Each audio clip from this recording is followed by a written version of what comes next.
রাসূল করিম সাল্লাল্লাহু আলাইহি ওয়াসাল্লাম বলেছেন, একবার সুবহানাল্লাহ বললে জান্নাতে একটা ফলের বাগান বরাদ্দ হয়।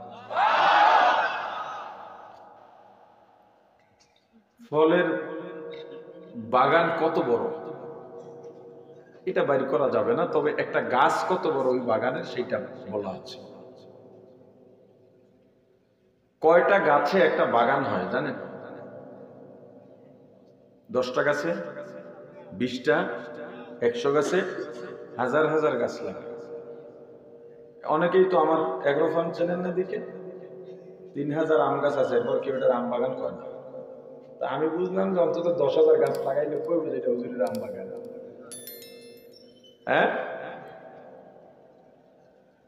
এই বাগানটা কত বড় হতে পারে এটা অনুমান করা যাবে একটা গাছের উপর। রাসূল করিম সাল্লাল্লাহু আলাইহি ওয়াসাল্লাম বলেছেন, জান্নাতের একটা ফল গাছের আয়তন হবে 500 মাইল। কত মাইল? 500 মাইল। 500 মাইল মানে কত কিলোমিটার বলতে পারেন? 1 মাইলে কত কিলো? হ্যাঁ, ধন্যবাদ আপনাকে। আমরা আগে আমাদের দেশে নরমাল হিসাব করতো 1 মাইলে 1.5 কিলো। আসলে 1.5 কিলো না, 1.5 কিলো বেশি। 1 মাইলে 1.5 কিলো থেকে বেশি। এই হিসাবটা একটা ক্ষেত্রে সঠিকভাবে দরকার, না হয় দরকার পড়তো না। এই জন্য আমি এটা বলে দিচ্ছি কোন ক্ষেত্রে দরকার। আপনি যখন বাড়ি থেকে 48 মাইলের বেশি বা ন্যূনতম 48 মাইল জার্নির জন্য, সফরের জন্য বের হবেন, 48 মাইল বা তার থেকে যত বেশি হোক, এত দূরত্ব পথে আপনি যদি বাড়ি থেকে বের হন, তখন আপনার এলাকা ছেড়ে অন্য এলাকায় পড়ার সাথে সাথে আপনি মুসাফির। এবং মুসাফিরের জন্য সুন্নত মাফ, সুন্নত পড়লেও সেটা নফল হয়, সুন্নত হয় না। পড়তে পারেন সময় থাকে, তবে আল্লাহ যেহেতু মাফ করেছেন এটা পড়বেন না, এটাই মাসালা। ফরজ 4 রাকাতের জায়গায় কয় রাকাত পড়বেন? 2 রাকাত। কত মাইল বলছি দেখেন, এই যে আমি একটা মাসালা বলছি না, আপনারা জবাব দিতেছেন কি লাভ। আপনি যদি লাভ শুনতে চান দ্বীনি মজলিসে, আপনি দিনদার হলে পাগল হয়ে যাবেন যে আমি এগুলো তাহলে কেন মিস করতেছি। قال النبي صلى الله عليه وسلم مجلس فقه خير من عبادة 60 سنة أو كما قال النبي عليه الصلاة والسلام। দ্বীনি মজলিস, যেখান থেকে দ্বীন শেখা হয়, এই মজলিসের দাম কি 60, 70, এমনকি 80 বছরের নফল ইবাদত থেকেও উত্তম। এই মাসালাটা এখন মনে রাখবেন। কয় মাইল বলছিলাম? 48 মাইলকে আমরা যদি 1 মাইলে 1.5 কিলো বলি, তাহলে 1.5 দিয়া গুণ দিলে হয় 72 কিলো। এই হিসাব করে যদি কেউ 72 কিলোর সফরে কসর পড়ে, নামাজ কিন্তু হবে না। শুধু এই মাসআলার জন্য আপনার 1 মাইলে কত কিলো হয় এই সঠিক হিসাব লাগবে। আমরা হিসাব করেছি মোটামুটি 78 কিলোমিটার দূরত্বে বের হলে আপনি মুসাফির, সামান্য কম বেশি। আচ্ছা, একটা গাছ কত মাইল বলছি? ওই হিসেবে 500 মাইলে প্রায় 800 কিলো হয়। কত হয়? 800 কিলো হয়। জান্নাতের একটা ফল গাছ যদি ঢাকার 0 পয়েন্টে লাগানো হয়, মোটামুটি বাংলাদেশ ফুল কাভার, বাড়তিও থাকবে। কেন? ঢাকার 0 পয়েন্ট থেকে বাংলাদেশের কোন প্রান্ত 800 কিলো নেই। আপনি কক্সবাজারের টেকনাফ ঢাকার 0 পয়েন্ট থেকে 800 কিলো না। সিলেট সুনামগঞ্জের ছাতক 800 কিলো না। এদিক থেকে নেত্রকোনা একেবারে ঝিনাইগাতি শেরপুর 800 কিলো না। রংপুর কুড়িগ্রাম 800 কিলো না। কুষ্টিয়া ভেড়ামারা 800 কিলো না। খুলনা কুয়াকাটা ঢাকা থেকে কত কিলো না? আমরা ধরে নিই একটু ছোটই বানাই গাছ, সমস্যা নেই। জান্নাতের একটা ফল গাছ মানে পুরো বাংলাদেশের সমান। এবার আপনি বুঝে নেন একটা বাগান হলে সেটা কত বড় হতে পারে। কি পড়লে বলেন, কি পড়লে? কিন্তু আমাদের সমাজ এখন চাষ হচ্ছে বিজাতীয় সংস্কৃতি, তাদের পরিভাষা। আপনি সুবহানাল্লাহ বলছেন কেন? আপনি হয়তো তবলিগে গেছেন, নাইলে চরমনাই গেছেন, না হয় সারসিনা, কেওড়াবুনিয়া, বহু পীর তো আমাদের এই অঞ্চলে আছে না? আপনি সেখানে গিয়ে শিখেছেন। আপনার সন্তান কি শিখলো, কি বলল, এই খবর আপনার কাছে নাই। আপনার সন্তান বলে ওএমজি। কি এমজি? কথা বলে না। ওয়াও, কিয়াও। আমরা জানি ওয়াও কইয়া বেশি বলা মানে ডাকে। আচ্ছা, ওএমজির ফুল মিনিং কি জানেন আপনারা? ওএমজি, ও মাই গড। ওএমজি মানে কি? আরে বলেন না রে ভাই।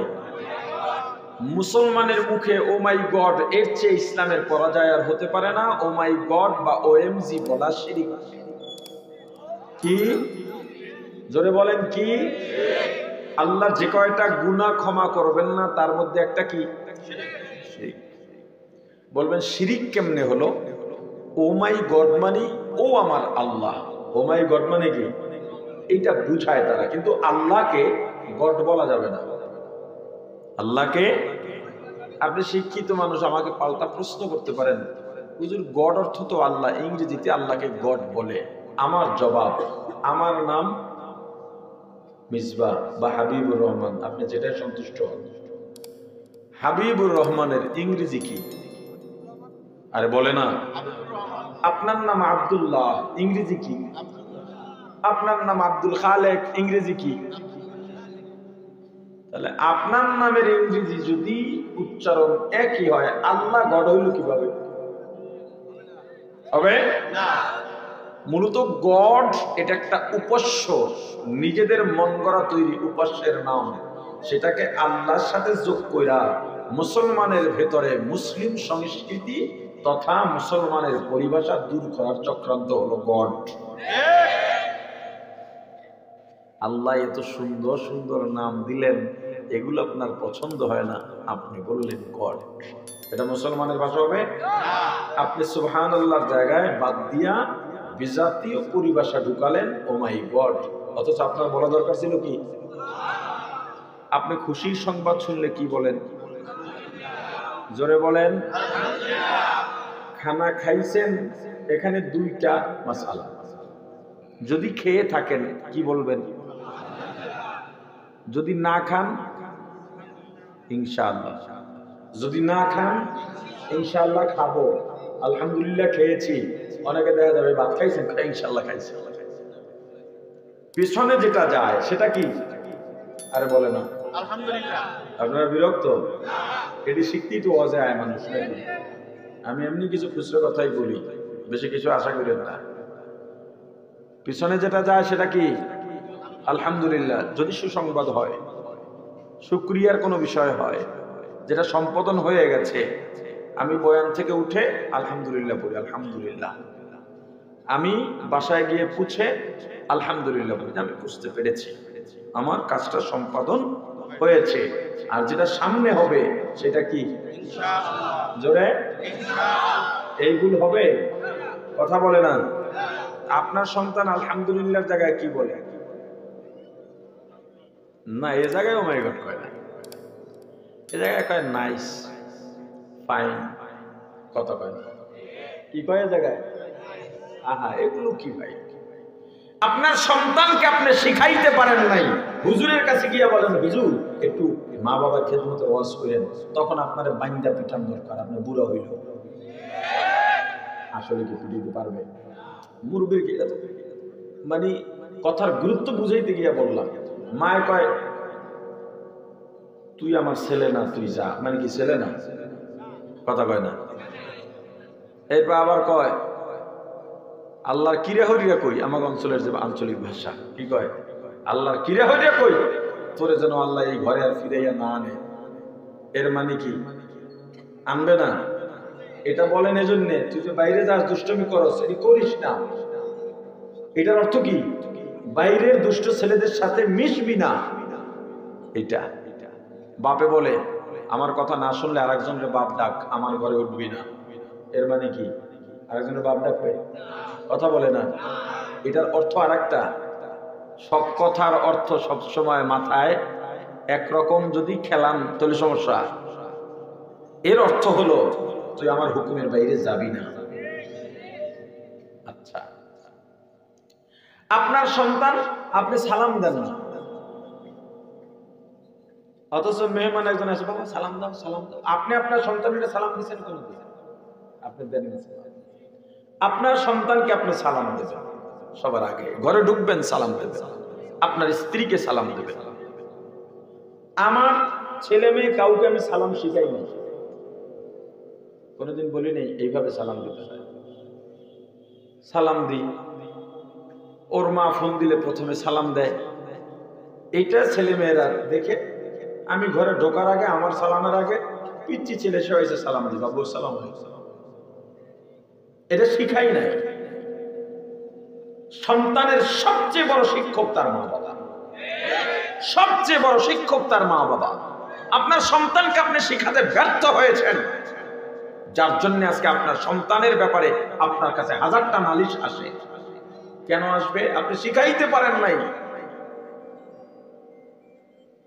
আপনি যদি আপনার সন্তানকে সালাম দিতেন, ঘরের মহিলারা ঘরের ভেতরে ওড়না পরে না, এমনকি হুজুরদের ঘরের মহিলারাও, পর্দানসীন ঘরের মহিলারাও ঘরে ওড়না পরে না।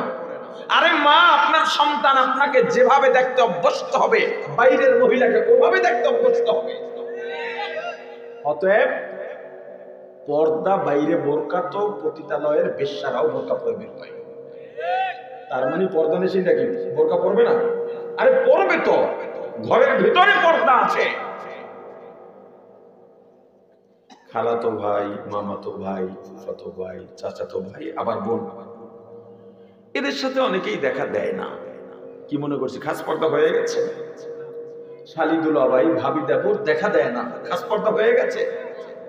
আচ্ছা, চাচির সাথে দেখা যাওয়া যায় গেছে? আসতে বলেন কেন? মানে এই মাসালা জানেন না। মামির সাথে, খালার সাথে নাই বললেন? তালে আছে, তালে খালা আর ফুফু। আচ্ছা, আজকে আপনি বাড়িতে গিয়া বলবেন, চাচি মেজবা হুজুর আজকে বয়ান করে গেছে, আপনার সাথে দেখা দেওয়া যায়? আপনি শুধু একটু বলবেন, দেখবেন চাচি কি কইতে পারে। গোলাপের ফুল, তোর হুজুরের মন এত নোংরা কা? তুইও খারাপ, তোর হুজুরও খারাপ। কে? তোর মার থেকে আমি তোর গুমুখ বেশি ধুইছি, কোলে পিটি করে তোরে আমি মানুষ করছি সন্তানের মতো। তুই কি আমার দিকে খারাপ নজরে তাকাস? আমি কি তোর দিকে খারাপ নজরে তাকাই? এখন আপনার কি জবাব আছে? আপনার জবাব আছে, চাচি খারাপ নজরে তাকাই না বলে বেপরদার কবিরা গুনাহ ৭,০০০ সাজা। আর যদি খারাপ নজরে তাকায় তাহলে জেনার কবিরা গুনাহ ৭০,০০০ বছর যারা। ব্যবধান নিচ্ছেন? যারা বলে মন ঠিক আছে, মন কি ঠিক থাকতে পারে, আমি মানি। মন ঠিক আছে দেখেই তো বেপরদার গুনাহ, কবিরা গুনাহ। মন ঠিক না থাকলেই জেনার গুনাহ। বুঝে না? ব্যবধানটা বুঝছেন?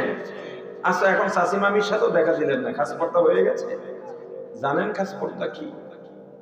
আসল খাস পর্দা, আসল পর্দা মা আর সন্তান, ভাই বোন, বাবা মেয়ে।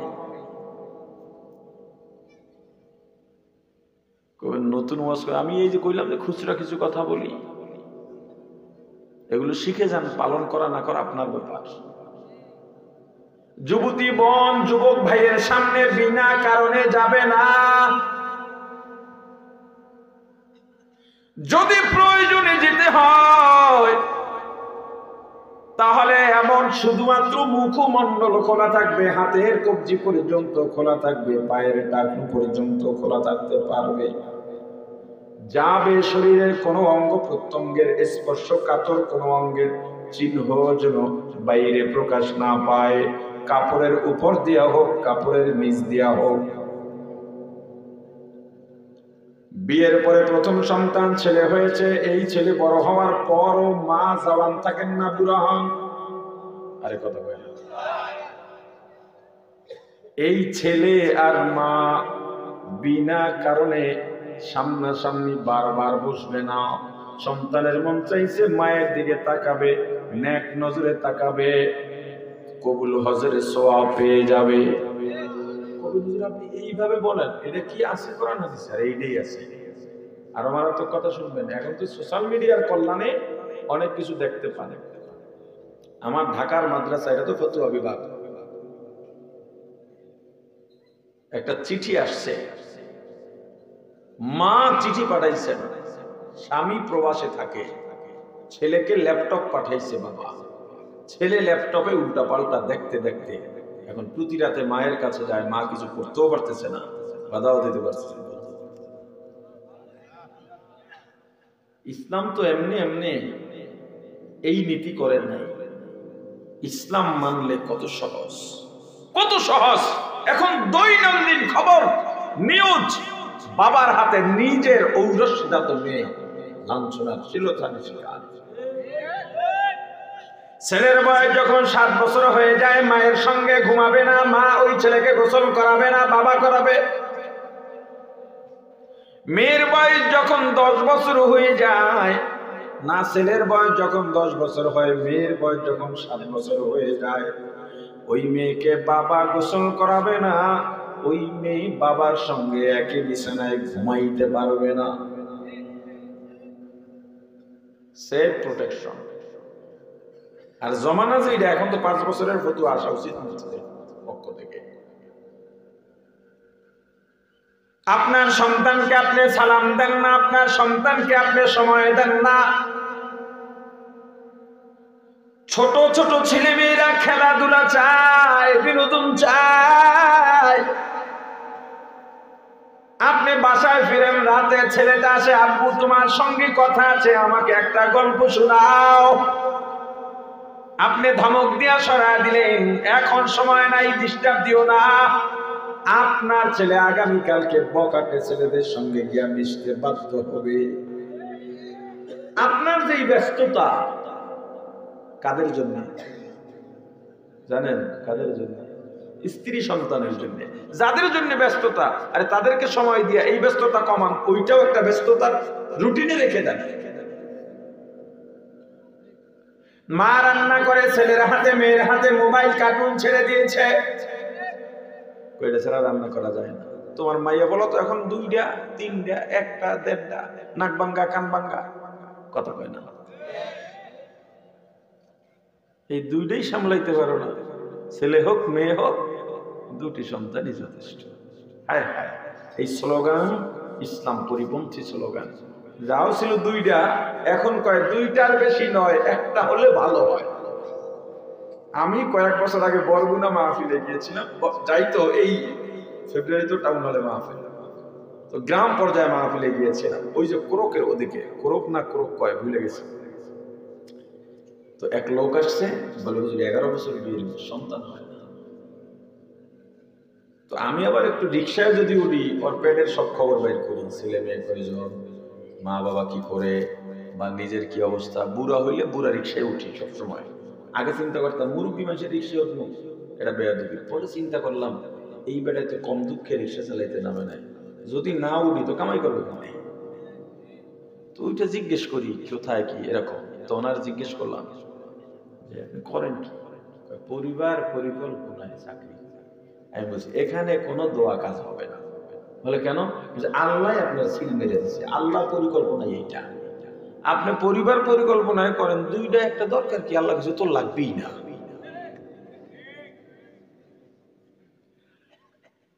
আপনি 2টা সন্তান সামলাতে পারছেন না। আগের দিনের মুরব্বীদের ছেলে মেয়ের সংখ্যা 10-এর উপরে ছিল, কথা বলে না। মাশাআল্লাহ, আমার ছেলে মেয়ে এখন 3 ছেলে 3 মেয়ে।